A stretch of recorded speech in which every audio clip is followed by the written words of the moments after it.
میرا نام شبیر احمد ہے۔ میرا سوال ہے کہ کسی کی چیز بغیر اس اجازت کے استعمال کرنا کیا یہ بھی چوری ہے؟ چوری کی تعریف میں یہ نہیں آئی۔ چوری تو اس کو کہتے ہیں کہ جو کسی نے اپنا مال بحفاظت رکھا تھا، چھپا کر، ہے نا، محفوظ، اور اس کو کسی نے چھپ کر ناحق لے لیا، تو یہ چوری۔ تو یہ جو آپ نے کسی کی چیز استعمال کرنا، تو اب ایسی چیز ہے کہ جو سب استعمال کرتے ہیں اور اس میں کوئی منع نہیں ہوتا جس کا، بھلے وہ دوسرے کی ہے۔ مثال کے طور پر بعض لوگ اپنے مکان کے باہر کوئی چبوترا بنا لیتے ہیں، تو اس میں اگر چلتے چلتے کوئی بیٹھ گیا تو ظاہر ہے جس نے چبوترا بنایا اس کا کوئی نقصان تو ہے نہیں، اور بغیر اجازت بیٹھ گیا تو اس میں کوئی حرج نہیں ہے۔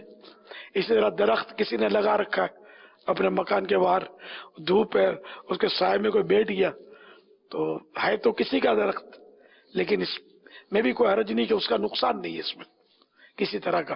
تو اس طرح کسی کی چیز استعمال کرنا۔ اچھا، اب بات چیز ایسی ہوتی ہے کسی کو نقصان ہوتا ہے استعمال کریں تو، یا اس کو ناگوار گزرتا ہے، تو یہ پھر ناجائز کی یہاں صورتیں بنیں گی۔ یا ایسے تعلقات بعض اوقات ہوتے ہیں آپس میں کہ ایک دوسرے کی چیز استعمال کر لیتے ہیں، کھا لیتے ہیں، تو یہ بے تکلف تعلقات اگر ہیں اس طرح کے تو پھر اس میں کوئی حرج نہیں ہوتا۔ صلو علی الحبیب صلی اللہ تعالی علی محمد۔